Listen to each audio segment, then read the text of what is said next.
Jazakallah khair, brother. Assalamu alaikum, everyone. I think وعليكم السلام.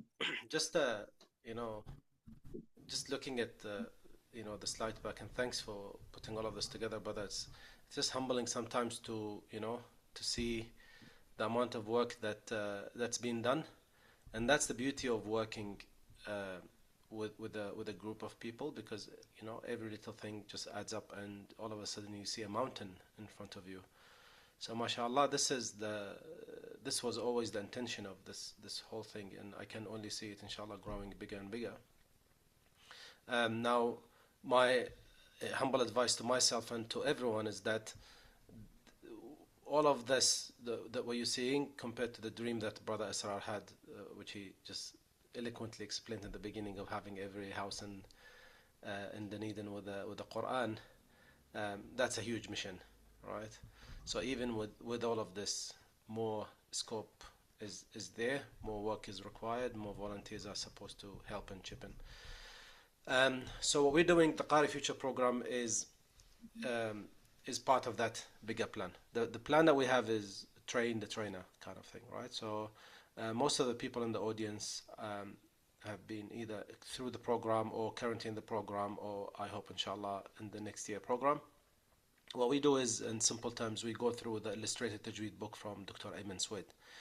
That book, of course, has got lots of IP in it. So Dr. Ayman has worked really hard over the years to put something which is more interactive, which has illustrations, photos, videos, QR codes. It's used the technology quite a bit, and we have managed to build a very good connection with the Al-Ghawthani group, the publisher.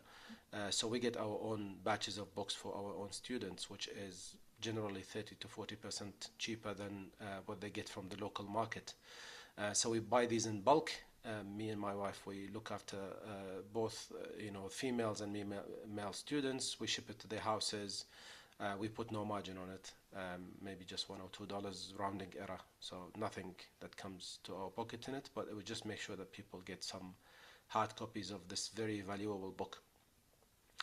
Um, the first batch of the program, I was actually an applicant for it, which Brother Ibrahim was driving.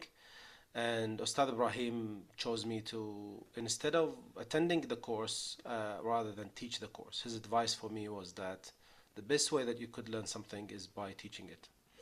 And it turned out to be a very good advice, actually, mashallah. And he's got a huge vision, Brother Ibrahim. And that same thing applied also for Sister Neba.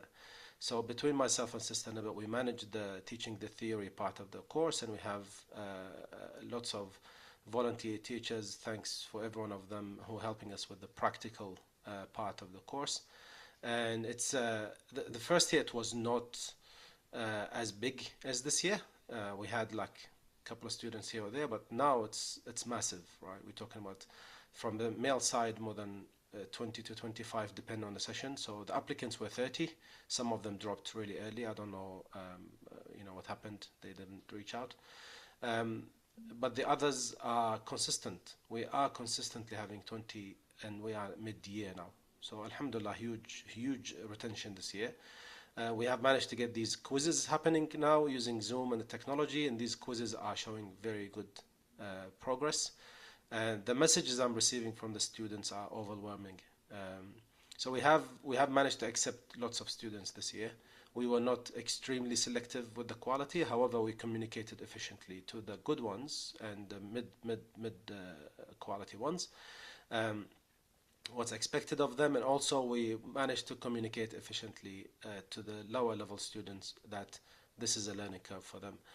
But subhanallah, I am impressed with the growth, like especially the beginner level students. Wow, mashallah. Yani over maybe 4 or 5 weeks you see huge progress, because they had these very obvious big mistakes and they managed to fix them, and they gain really huge confidence, and that confidence actually pushed them to uh, do more effort. So what we are seeing now is a beehive, really, of people working hard, practicing during the week, coming for the session, apologizing if they can't make it and make another time. Even if they miss the time, they send me recordings of their recitation. So alhamdulillah, it's a blessing, and I'm happy that we are part of it. Well, the plan is that we have the mid-year exam in a couple of weeks, inshallah, and then we'll hold a small break, come back next year, and then hopefully finish the book. So, alhamdulillah, it's a good progress, good achievement so far, and I'm happy to hear back the feedback from the students if they have any, inshallah. Jazakallah khair, brother. And just a reminder also, the brother Yasir is also the vice president of OQSC, and he's done an amazing job. And he was the one who represented us during the Ijaza ceremony as well. And all these liaison that he's done with the Eman Suwaid book and publishers and all these things is testimony to his hard work as well. And just to add on the efforts that the sister side of the Qari Future is doing, like Sister Naba, they have like 20 to 30 females who students who are very consistent as well. And their Excel sheets, I can't show it for privacy reason. Otherwise, they've done an amazing job. Every student is listed, the mistake they did in every session, and how much they're improving, and all the things they are all listing those things as well.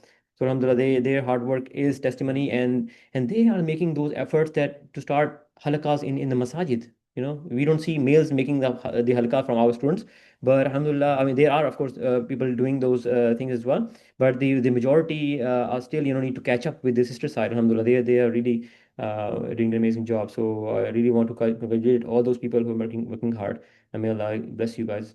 So Jazakallah khair, brother. I think second would be Brother Ayman, talking about the Tuhfatul